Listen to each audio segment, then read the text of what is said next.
अजय जी से जब यह सब बर्दाश्त नहीं हुआ तो उन्होंने आगे जाकर कार्तिक जी का गला पकड़ते हुए गुस्से में कहा, कहना क्या चाहते हो तुम और किस मिट्टी के बने हो जो अब भी तुम में शर्म नाम की चीज़ नज़र नहीं आ रही।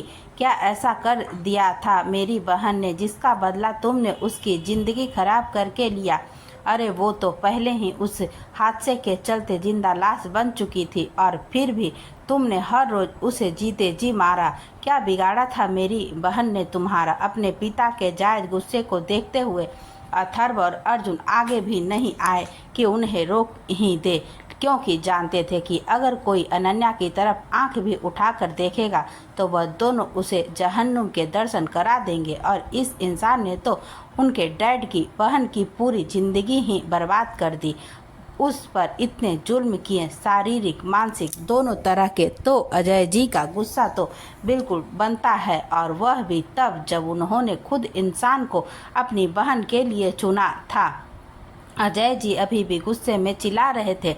अब जवाब क्यों नहीं दे रहे हो कार्तिक? जवाब दो, क्या बिगाड़ा था मेरी बहन ने तुम्हारा? तुम्हें पैसे चाहिए थे तो मुझे कह देते, सब कुछ तुम्हारे नाम कर देता। आखिरी के लफ्जों में उनकी आवाज़ भर आ गई थी। कार्तिक जी कुछ जवाब देते उससे पहले ही अनुपमा जी ने आकर अजय जी से कार्तिक जी का गिरेबान छुड़ाया और कहा, छोड़ दीजिए भैया, क्योंकि वह नहीं चाहती थी कि उनका भाई गुस्से में कुछ ऐसा कर दे जिसकी सजा जेल की सलाखें हो। लेकिन अजय जी ने वापस पलटते हुए अनुपमा जी को देखते हुए नाराजगी से कहा, उसने जो किया सो किया, लेकिन तुमने एक बार भी मुझे बताना जरूरी नहीं समझा? क्या तुमने अपने भाई पर भरोसा नहीं था? हाँ, मैं भी जानता था कि कार्तिक के पैसों की भूख है और इसलिए मैंने तुम्हें कभी किसी चीज़ के लिए मना नहीं किया, लेकिन मुझे लगता था कि इन पैसों के बदले मेरी बहन खुश है। एक बार तो मुझसे कहा होता, मुझसे नहीं तो अपनी भाभी से तो कहा होता। अनुपमा जी जानती थी कि उनका भाई उनसे बहुत प्यार करता है। वो लगभग रोते हुए बोली, क्या कहती भाई कि जिस बहन की वजह से हमारे परिवार ने इतना कुछ झेला है, एक बार फिर से आप सबके जीवन में ग्रहण लगाने के लिए अपने पति का घर छोड़ना चाहती है। मैं जानती हूँ कि आप लोग हमेशा मेरा साथ देते, लेकिन जब जब ये समाज मुझे इस घर में देखता तो हजार तरह की बातें करता और उन बातों को सुनने में मर जाना ज़्यादा बेहतर होता। अर्जुन ने अब दोनों भाई बहनों को टोकते हुए कहा, डैड, यह सब शिकायत हम बाद में करेंगे, अभी के लिए आप लोग मेरे सब्र का इम्तिहान मत लीजिए, वरना कुछ देर में यहाँ लाशें पड़ी होगी। अर्जुन की बात सुनकर अजय जी ने उसे घूर कर देखा, क्योंकि जाहिर है कि अर्जुन की यह बात बिल्कुल पसंद नहीं आई थी। पसंद तो यह बात अनुपमा जी को भी नहीं आई थी। वो अपने भाई को अपने पति पर हाथ उठाने से रोक रही थी, तो अपने भतीजे को उसकी जान कैसे लेने दे सकती थी। उन्होंने अर्जुन से कहा, अर्जुन, अब जो मैं कहने वाली हूँ उसे कहने के लिए मुझे बहुत हिम्मत चाहिए, और ये है हिम्मत मुझे तुमने अथर्व से और उस लड़की सौम्या से मिली है। अर्जुन एक पल के लिए अपनी बुआ को देखता रहा, क्योंकि इतनी कॉन्फिडेंस उसे वो आज से पहले शायद कभी नहीं हुई थी। तो उनका बुआ ने अपने आंसू पोंछकर मुस्कुराते हुए कहा, मैं नहीं चाहती थी कि तुम किसी की जान लो या किसी को चोट पहुंचा। अगर कर सकते हो तो सिर्फ इतना कर दो कि ये इंसान आज के बाद मेरी और मेरे बच्चों की जिंदगी में ना आए। अर्जुन और अथर्व की तो मानो मन की मुराद पूरी हो गई हो। वो अपनी बुआ को इतनी हिम्मत के साथ ही तो डटे देखना चाहते थे। वो दोनों ये बिल्कुल नहीं चाहते थे कि वो कार्तिक जी की असलियत बाहर आने से टूट जाए या खुद को संभालने के लिए उन्हें जद्दोजहद करनी पड़े। अपनी माँ को इतनी हिम्मत के साथ खड़े देखकर अनन्या और तनिष्क भी उनके साथ आकर उन्हें साइड हक करते हुए बोले, मम्मी, हम दोनों हमेशा आपके पास आपके साथ रहेंगे। अर्जुन ने एक सर्वेंट को इशारा करके उसे तलाक का कागजात जमीन से उठाने को कहा, जो कार्तिक जी के हाथों से छूटकर बिखर गए थे, और फिर उसने अपने हाथ में पकड़े पेपर्स के दूसरे सेट को अपनी बुआ को देते हुए कहा, बुआ, ये आपके घर के पेपर्स हैं, उस घर के जो अब सिर्फ आपका और आपके बच्चों का है। मैंने बैंक का लोन क्लियर कर दिया है और घर अब आपके नाम पर है। अनुपमा जी ने पेपर्स अपने हाथ में लिए। तब तक अथर्व भी उसके पास आ गया था और उसने भी अपनी बुआ से कहा, ये पेपर और घर अब आपके नाम है, लेकिन इसका मतलब ये नहीं कि आप यहाँ से चले जाएंगे। ये घर अब भी आपका ही और हमेशा रहेगा। और जब तक अनु या तनिष्क में से कोई सेटल नहीं हो जाता तब तक आप कहीं नहीं जा रहे हैं। वैसे भी अब आपको मेरी शादी की तैयारी करनी है और मैंने सुना है कि भतीजे की शादी में बुआ को बहुत सारी तैयारियां करनी होती है और फिर अर्जुन के लिए लड़की भी पसंद करनी है। आपको इतने सारे काम है। अथर्व की बात सुनकर अनुपमा जी ने नम आंखों से देखते हुए उसका गाल छूकर हाँ में सर हिला दिया। निमेश जी के कुछ कहने से पहले ही संग्राम सोलंकी ने अपनी तरफ से एक आखिरी कोशिश करते हुए कहा, जो तुम्हें चाहिए ले लो बेटा, लेकिन इस तरह हमारी बेटी यूं मत ठुकराओ, उसकी बहुत बेइज्जती हो जाएगी और ज़िंदगी भी खराब हो जाएगी। मैं उसे समझाऊंगा, वो समझ जाएगी और कुछ गलत हरकत नहीं करेगी।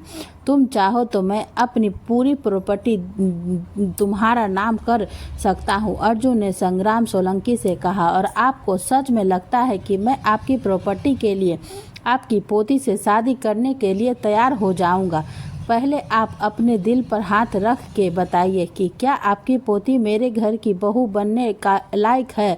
जो लड़की अपने बाप के साथ मिलकर किसी लड़के को फंसाने की कोशिश कर सकती है, वो किसी घर के बहू बनने के लायक नहीं है। और आप सिर्फ अपनी प्रॉपर्टी तो क्या, ये पूरी दुनिया भी मेरे नाम कर देंगे ना, तो भी मैं आपकी पोती से शादी नहीं करूँगा। अर्जुन के कहने पर सर्वेंट ने सारे पेपर समेटकर उसके हाथ में रख दिए तो अर्जुन ने एक बार फिर वो पेपर्स कार्तिक जी के सामने करते हुए कहा, मुझे कुछ ऐसा करने पर मजबूर मत कीजिएगा जो आपके साथ साथ यहाँ बैठे लोगों को भी पसंद नहीं आएगा, इसलिए इन पेपर पर साइन कीजिए। कार्तिक जी ने अविश्वास की नज़रों से अर्जुन को देखा। उन्हें लगा नहीं था कि अर्जुन सिर्फ उनसे पेपर साइन करने को कहेगा। उन्हें लगा था कि अर्जुन उन्हें पुलिस के हवाले कर देगा या फिर अपने गार्ड्स के। कार्तिक जी ने आज तक अनुपमा जी को ढाल बनाकर खुद को बचाया हुआ था और वो जानते थे कि आज जब उनकी ढाल जवाब दे गई है तो उन्हें अर्जुन से कोई नहीं बचा पाएगा। लेकिन अर्जुन ने उनसे ज़्यादा कुछ नहीं कहते हुए सिर्फ पेपर साइन करने को कहा तो वो एक पल को सोच में पड़ गए। फिर उन्हें लगा कि पेपर साइन करने के अलग उन्हें ज़िंदगी मिल सकती है तो ये सौदा इतना भी बुरा नहीं है। वैसे भी अनुपमा जी से उन्हें कोई खास लगाव नहीं था, लेकिन इंसान चाहे जैसा भी हो, अपनी पत्नी से प्यार हो या ना हो, पर अपने बच्चों से प्यार होना स्वाभाविक है। आखिर वो हमारे शरीर का ही हिस्सा होते हैं और इसी नाते उन्हें अनन्या और तनिष्क से काफ़ी प्यार था, जो उन दोनों के साथ रहना चाहते थे। लेकिन जब अनन्या और तनिष्क ने भी अपनी माँ का साथ दिया तो कार्तिक जी ने अपना सर झटकते हुए तलाक के पेपर पर साइन किया और वहां से जाने लगे। वो कुछ कदम ही चले होंगे कि हेनरी उनके सामने आकर उनका रास्ता रोककर खड़ा हो गया।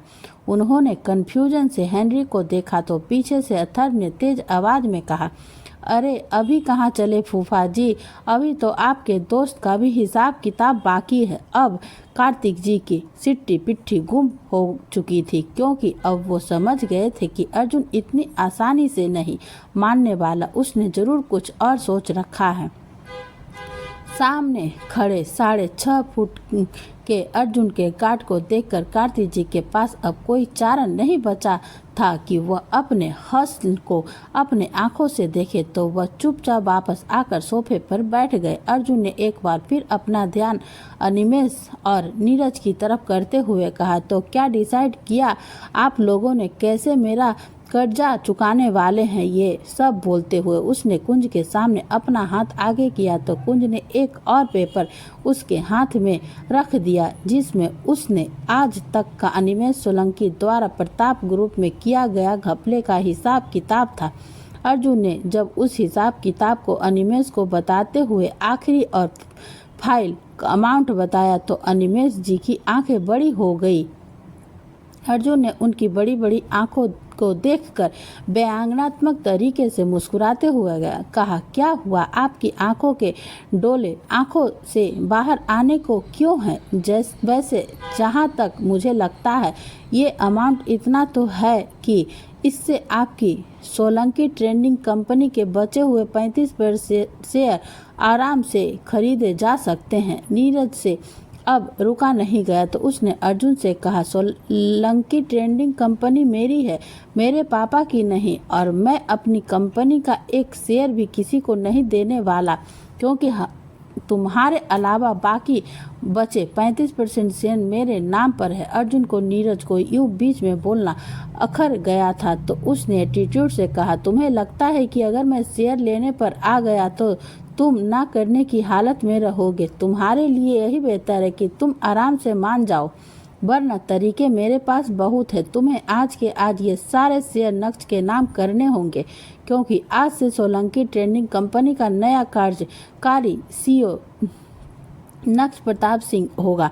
नीरज ने अपने गुस्से को दबाने की भरपूर कोशिश की थी, लेकिन अब वो फ्रस्ट्रेशन में चिल्ला दिया था, ये मेरी मेहनत से खड़ी की हुई कंपनी है और मैं इसे किसी को नहीं देने वाला। ये सुनते ही अर्जुन ने अपनी एक आईब्रो रेंज करते हुए कहा, तुम्हारी मेहनत की? सच में इस कंपनी में शुरुआती पैसे तुम्हारे बाप ने लगाए थे और फिर जो भी कैपिटल लगी है वो नक्श को धोखे में रखकर झूठी कामयाबी का सपना दिखाकर ज़्यादातर पैसे उससे लेकर ही लगाए हैं तुमने, तो तुम्हारा अब इस कंपनी का कोई हक नहीं है। नीरज ने जैसे ही थोड़ा बीच में कुछ कहना चाहा, अर्जुन ने उसे हाथ दिखाकर रोकते हुए गुस्से में तेज आवाज में कहा, I haven't finish yet, so don't you dare to enter. मेरी बात को बीच में काटने की कोशिश मत करना।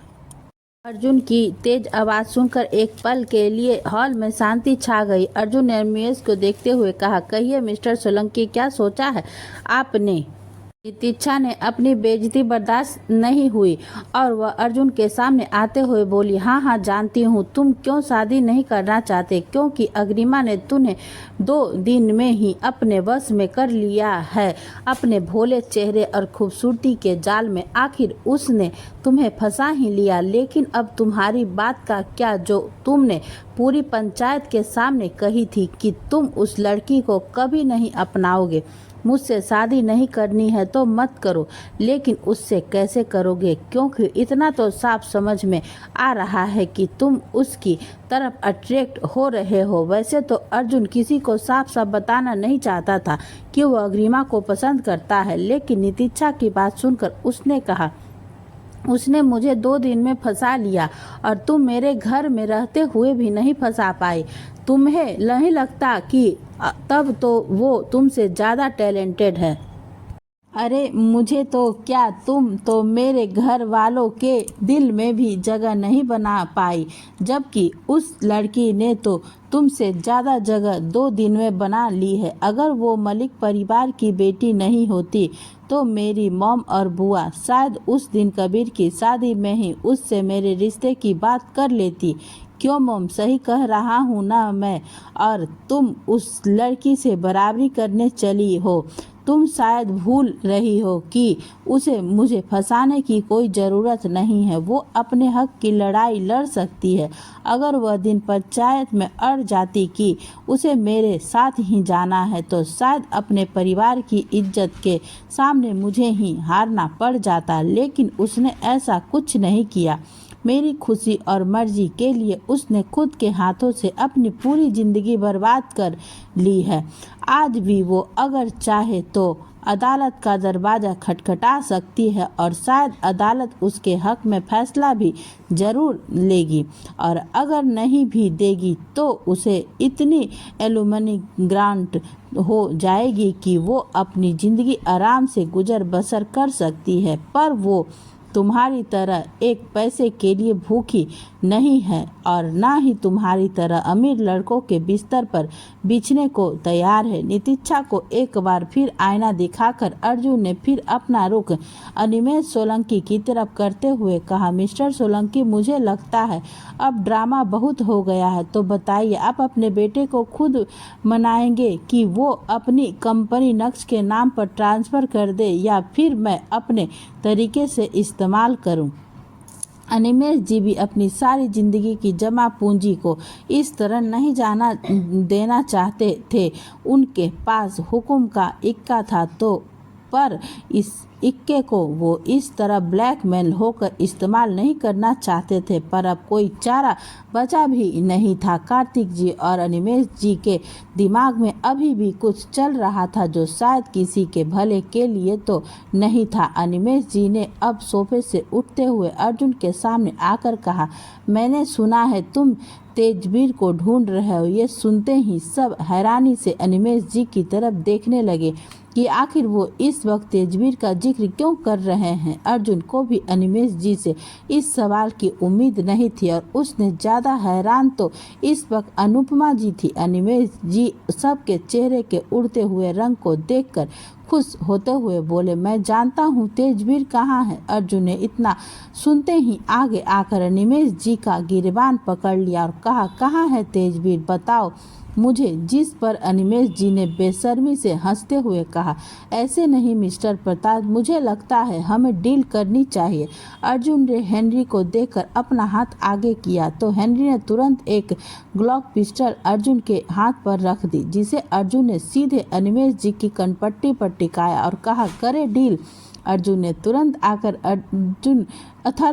तुरंत आकर अर्जुन को रोकना चाहा, लेकिन अर्जुन इस वक्त जितने गुस्से में था उसे रोकना शायद नामुमकिन था। उसने अथर्व को अपनी लाल आंखों से इशारा करते हुए वहीं रुकने को कहा और फिर अनिमेष सोलंकी की तरफ देखते हुए कहा, बोलेंगे या सारी की सारी गोलियां तुम्हारे भेजे में उतार दूं। अनिमेष सोलंकी और जोर से हंस पड़ा और बोला, मार सकते हो तो मारो, लेकिन उसके बाद तेजवीर का पता कौन बताएगा। अब अगर तुम्हें तेजवीर का पता जानना है तो मुझे सोलंकी कंपनी दो, चाहिए ही चाहिए। उसकी 100% शेयर मुझे अपने बेटे के नाम चाहिए और साथ ही तुम्हें मेरी बेटी से शादी करनी होगी और कोई पुलिस केस नहीं। अनिमेष जी ने फटाफट अपनी सारी शर्तें याद करते हुए अर्जुन को गिनवा दी।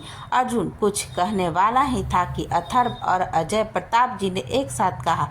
अर्जुन उन दोनों को ही लग रहा था कि कहीं गुस्से में अर्जुन सच में कोई गोली अनिमेष जी की खोपड़ी के पार न कर दे। अजय जी ने अर्जुन को समझाते हुए कहा, अर्जुन बेटा, कोई भी फैसला लेने से पहले अच्छे से सोच समझ लो, लेकिन तेजवीर को ढूंढने के लिए मैं ज़मीन आसमान एक कर चुका था, लेकिन वो कहीं नहीं मिला है। तो इस बात की क्या गारंटी है कि अनिमेष सच बोल रहा है। वो जानता है कि तुम तेजवीर को बहुत वक्त से और बहुत ही शिद्दत से ढूंढ रहे हो और शायद इसी कमजोरी का फ़ायदा उठाने की कोशिश कर रहा है। गुस्से और जोश में नहीं, होश से काम लो और अनिमेष की जान लेने से कोई फ़ायदा नहीं होगा, बस हमारे लिए कानूनी पचड़े और बढ़ जाएंगे। सूर्य प्रताप जी ने भी अर्जुन को रोकते हुए कहा, अर्जुन इस वक्त पूरे परिवार को तुम्हारी ज़रूरत है बेटा, तो थोड़ी शांति रखो। अर्जुन के घर वाले अर्जुन को समझाने की कोशिश कर रहे थे, लेकिन आनंदी जी का पूरा ध्यान इस समय कावेरी जी पर जाकर टिक गया था, जिन्होंने बहुत देर से अपनी मुट्ठियां बंद की हुई थी, लेकिन अब तेजवीर के नाम पर उन्होंने अपनी मुट्ठियां खोल दी थी। आनंदी जी उनके भाव से समझ गई थी कि कावेरी जी भी काफ़ी कुछ जानती है, लेकिन इस वक्त उन्हें कुछ पूछना ठीक नहीं लगा, क्योंकि उन्हें लगा था कि कावेरी जी शायद अपने पति का ही साथ देगी और किसी को कुछ नहीं बताएगी। जैसे ही अनिमेष जी ने खुलासा किया वो जानते हैं कि तेजवीर जिंदा है और कहाँ है। बाकी सबके साथ साथ कार्तिक जी भी अनिमेष की तरफ देखने लगे कि आखिर वो ये सब करके क्या करना चाहते हैं। पर कार्तिक जी के चेहरे के भाव से ये पता लगाना मुश्किल था कि वो तेजवीर के बारे में पहले से जानते थे या नहीं। वहीं नक्श ने आगे आते हुए एक सिंपल सा सवाल जब अनिमेष जी से पूछा तो सबकी निगाहें अनिमेष जी पर आकर रुक गई। नक्श ने कहा, तेजवीर जिंदा है, यह आप कैसे जानते हैं? और कहीं वो आपकी ही मेहरबानी से तो अब तक जिंदा नहीं है, क्योंकि जिस तरह से वो गायब हुआ था उम्मीद बहुत कम थी कि वो अब तक जिंदा बचा होगा। नक्श की बात सुनकर अर्जुन और अथर्व का दिमाग भी ठनका। वो दोनों भी ये सोचने पर मजबूर हो गए कि आखिर अनिमेष जी तेजवीर के बारे में कैसे जानते हैं। क्या सच में उनकी वजह से ही तेजवीर आज तक जिंदा है या कुछ और भी ऐसा है जो सब लोगों की जानकारी से बाहर है? अर्जुन ने पिस्तौल का दबाव अनिमेष जी की कनपट्टी पर बनाते हुए कहा, सच तो तुम बताओगे ही, खुशी से या खुदकुशी से? अजय जी ने अर्जुन के कंधे पर हाथ रख कर थपथपा दिया, मानो उससे कह रहा है, अर्जुन को संभाल लो वरना वो सब तहस नहस कर देगा। आखिर अपनी औलाद की हरकतों से अच्छे से वाकिफ थे वो, जहां अनिमेष जी अपनी कभी न मिलने वाली जीत पर मुस्कुरा रहे थे और उसे मुस्कुराहट को देखकर अर्जुन के सीने में जो आग लगी, उसने पिस्तौल को अनिमेष जी की कनपट्टी से हटाया और सामने खड़े नीरज के हाथ पर गोली मार दी। और अगले ही पर नीरज की चीख ने वहाँ सब कुछ थमने पर मजबूर कर दिया था। जहां घर की औरतों ने गोली की आवाज़ सुनकर अपने कान बंद कर लिए थे, वहीं सब मर्द हैरानी से अर्जुन की तरफ देख रहे थे। नीरज अपने हाथ को पकड़े दर्द से जमीन पर गिरकर तड़प रहा था तो कावेरी जी तुरंत उसके पास आई और चोट देखने लगी। अपने बेटे को देखते ही अनिमेष जी और संग्राम जी भी तुरंत उसके पास आए और गोली हाथ को छूकर निकल गई तो कावेरी जी का घाव अपना दुपट्टा रख कर खून बहने से रोकते हुए अनिमेष जी से बोली, हॉस्पिटल चलिए, नहीं तो डॉक्टर को बुलाइए। अर्जुन ने अनिमेष जी से पहले ही उनकी बात का जवाब देते हुए कहा, कोई कहीं नहीं जाएगा जब तक मुझे तेजवीर का पता नहीं चल जाता। कावेरी जी ने रोते हुए अर्जुन से गुहार लगाई और कहा, बेटा इसे गोली लगी है, जहर फैल जाएगा तो इसकी जान। अर्जुन की आंखों में अभी भी नरमी का कोई अंश नहीं था। उसने कावेरी जी से कहा, तो अपने बेटे से कहिए कि जल्दी करे, मुझे तेजवीर का पता दे और अपने बेटे को अस्पताल ले जाए। कावेरी जी ने उम्मीद से अनिमेष जी की तरफ देखा तो उन्होंने नजरें फेर ली। अर्जुन ने अपनी सारी तमीज रफा दफा करके चिल्लाते हुए अनिमेष जी से कहा, तुझे क्या लगता है कि तू जो भी मुझे कहेगा वो मैं करूँगा? मेरा नाम अर्जुन प्रताप सिंह है और मैं सिर्फ अपने मन की करता हूँ। जब मेरे दिल ने इजाज़त नहीं दी थी तो मैंने अपने दादू को अपने डैड की बात भी नहीं मानी थी और ना ही किसी पंचायत की। और तुझे लगता है कि तू मुझे मजबूर कर देगा? क्या कहा था तूने कि मेरी बेटी से शादी करूँगा, सब कुछ तेरे नाम कर दूँ, पुलिस केस ना करूँ और तब तू मुझे तेजवीर का पता बताएगा। अब मैं बताता हूँ कि तू मुझे कैसे तेजवीर का पता बताएगा।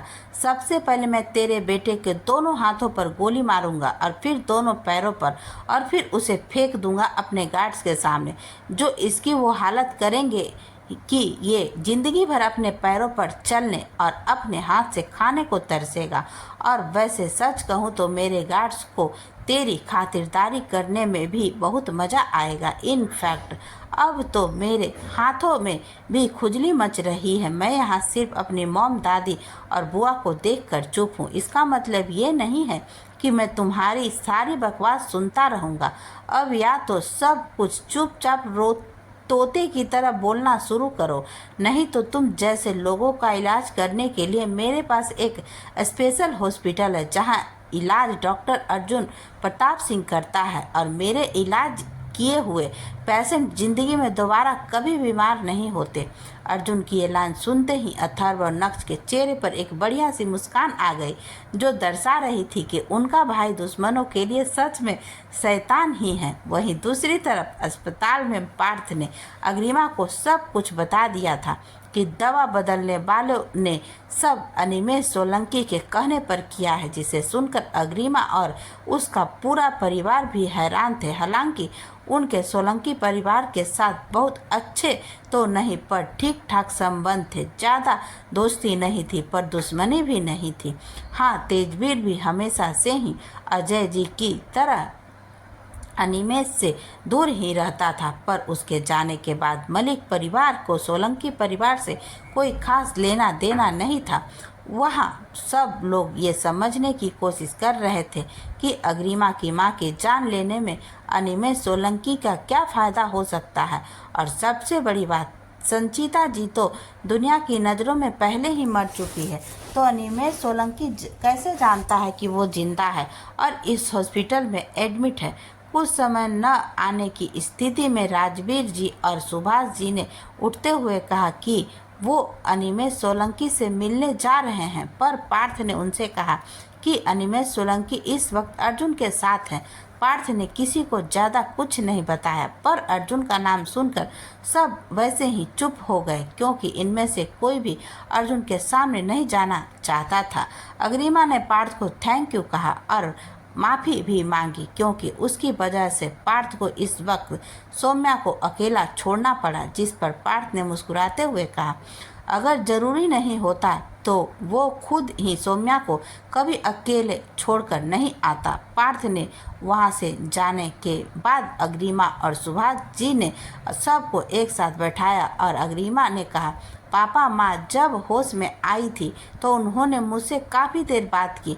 पहले तो उन्हें यकीन ही नहीं आ रहा था कि उस हादसे को इतने साल बीत गए हैं। किसी तरह मामा जी ने उन्हें सब बताया और तो और वो पिछला काफ़ी कुछ याद आया, और फिर माँ ने मुझे कुछ ऐसा बताया है जिसे सुनकर आपकी भी होश उड़ने वाली है। अग्रिमा की बात सुनकर जगत राज जी और राजवीर जी उसे देखते रहे, तो अग्रिमा ने कहा, पापा माँ ने बताया कि तेजवीर चाचू अनुपमा जी यानी अर्जुन जी की बुआ को पसंद करते थे, या शायद कह सकते हैं कि उनसे प्यार करते थे और उनकी शादी करना चाहते थे। इनफैक्ट अनिमेष सोलंकी को बहन की शादी में वो अर्जुन की बुआ ने उनकी सहमति जानना चाहते थे और फिर उसके बाद दोनों परिवारों से बात करना चाहते थे। उन्होंने शादी में जाने से 2 दिन पहले माँ को सब बता दिया था। साथ ही माँ ने यह भी बताया कि उस हादसे ने कुछ ही दिन पहले चाचू की किसी नरेश नाम के लड़के से बहुत लड़ाई हुई थी और चाचू ने उसे बहुत मारा भी था, क्योंकि उसने अर्जुन की बुआ के साथ कॉलेज में बदतमीजी की थी, जो चाचू से बर्दाश्त नहीं हुआ था और उन्होंने उस लड़के को इतना मारा था कि उसे अस्पताल में भर्ती करवाना पड़ा। और आप सब की तरह ही माँ को भी यकीन नहीं आ रहा था कि चाचू कोई ऐसी हरकत कर सकते हैं। इवन हो तो ये कह रही थी कि हो ना हो वो सब जरूर किसी की साजिश थी। अग्रिमा ने अपने पापा, दादाजी और अनुराग को अपनी माँ से हुई हर बात बताई। कैसे होश में आने के बाद उन्होंने अग्रिमा को नहीं पहचाना था और ना ही वो ये बात मानने को तैयार थी कि वो तकरीबन 21 सालों से अस्पताल में ही थी। कितनी मुश्किल से सुभाष जी ने उन्हें यकीन दिलाया था कि अग्रिमा उन्हीं की बेटी है। अग्रिमा को देखकर जब उन्होंने पहली बार मेरी बेटी कहकर अपने हाथ फैलाए तो अग्रिमा भावुक होकर बस अपनी माँ को देखती रही। यह पहली बार था जब संचिता जी ने अग्रिमा को माँ की जगह बेटी कहकर संबोधित किया था, वरना तो अपनी दिमागी हालत के चलते वो अग्रिमा की ही तरह उसे भी माँ कहकर बुलाती थी। अग्रिमा के लिए यह पल उसके दूसरे जन्म जैसा ही था। वो भागकर अपनी माँ के गले लग जाना चाहती थी, लेकिन आज भावुकता और अविश्वास के चलते कदमों ने साथ देने से मना कर दिया था। उसे ऐसे देखकर संतीचा जी ने खुद हिम्मत करके बेड से उठना चाहा तो अग्रिमा ने होश में आते हुए अपने कदम उनकी तरफ बढ़ा दिए और अपनी माँ के सीने से लगकर वह रो पड़ी। उसकी जिंदगी में बहुत कम ही ऐसे मौके थे जब उसके पास कोई संभालने वाला होता था या उसके रोने पर उसे चुप करवाने वाला होता था, नहीं तो उसके आंसू हमेशा ही रात के अंधेरे में कहीं खोकर रह जाती थी। संचिता जी भी बहुत देर तक अपनी बेटी का सिर सहलाती रही और फिर उसका चेहरा उठाकर जाने कितनी ही बार उसके चेहरे को प्यार से चूम लिया था। अग्रिमा नम आंखों से पहली बार माँ का लाड प्यार देखती रही और महसूस करती रही और शायद यह सिलसिला चलता ही रहता अगर नर्स ने आकर उसे रोका न होता और ये ना कहा होता कि उसकी माँ को अभी आराम की सख्त ज़रूरत है। नर्स की बात सुनकर वो न चाहते हुए भी अपनी माँ से अलग हुई और उनसे आराम करने को कहा। अपनी माँ की कुछ आधी अधूरी बातों से अग्रिमा को एहसास हो गया था कि उसकी माँ की याददाश्त धीरे धीरे वापस आ रही है। उन्हें एकदम से सब कुछ याद नहीं आया है क्योंकि उसकी माँ ने एक बार भी अग्रिमा की शादी या तेजवीर के गायब होने का जिक्र नहीं किया था और अग्रिमा ने भी उस बारे में कोई बात नहीं की क्योंकि अपनी माँ को वो अब किसी बात की टेंशन देकर उनकी सेहत पर कोई गलत असर नहीं पड़ने देना चाहती थी। इसलिए वह भी अपनी माँ को सुलाकर कुछ देर के लिए बाहर निकल गई थी। फिर उसने सुभाष जी को अपनी माँ का ध्यान रखने की बात कही और खुद मंदिर चली गई भगवान का शुक्रिया अदा करने के लिए। और जब वो मंदिर से वापस आई तो उसकी माँ की हालत कुछ ठीक नहीं लग रही थी और डॉक्टर ने टेस्ट करके बताया कि उन्हें कुछ ऐसा दे दिया गया है जिसका रिएक्शन संचिता जी के शरीर और दिमाग के लिए खतरनाक है। सब कुछ जानने के बाद जगतराज जी और राजवीर जी इस सोच में पड़ गए थे कि आगे क्या करना है। अनिमेष सोलंकी अब अर्जुन का रिश्तेदार बनने वाला है, ये बात टीवी न्यूज से हर कोई जान चुका था। राजवीर जी अनिमेष से बात करना चाहते थे लेकिन जगतराज जी का वही डर आज भी बना हुआ था जो 21 साल पहले था। 21 साल पहले उनकी बेटी की वजह से प्रताप परिवार की बेटी की जिंदगी बर्बाद हो गई थी, तो आज वह कहीं संचिता जी की वजह से अर्जुन का रिश्ता न टूट जाए, कहीं अनिमेष जी की ऐसी कोई सच्चाई बाहर न आ जाए। अर्जुन और नितिक्षा के रिश्ते पर सवाल खड़े करने लगे। वो एक बार फिर अपने परिवार पर कोई इल्जाम नहीं चाहते थे। हालांकि अर्जुन ने अग्रिमा को पहले ही साफ कर दिया था कि वो नितिक्षा से कभी शादी नहीं करेगा, लेकिन इस वक्त उसका दिमाग काम नहीं कर रहा था। वह तो ये सोच रही थी कि जब सब लोगों को उसके चाचू पर इतना भरोसा था कि वो कुछ गलत नहीं कर सकते और उसके चाचू अनुपमा जी से प्यार भी करते थे, तो फिर उन्होंने इतना गलत काम कैसे किया। और अगर उनसे नशे में गलती नहीं गुनाह हो भी गया था तो क्या उन्हें होश में आने के बाद उसका भान नहीं हुआ, क्योंकि ऐसा कुछ होने के बाद या तो वो अनुपमा जी से शादी कर लेते या फिर अपराध बोध और ज्ञान में खुद को खत्म लेते। पर इस तरह पहले तेजवीर जी का शादी के लिए हाँ करना और अचानक अगले दिन शादी से पहले गायब हो जाना और अब अनिमेष जी को उसकी माँ को मारने का प्लान बनाना। अग्रिमा अब कुछ कड़ियाँ जोड़ने पर लग गई थी।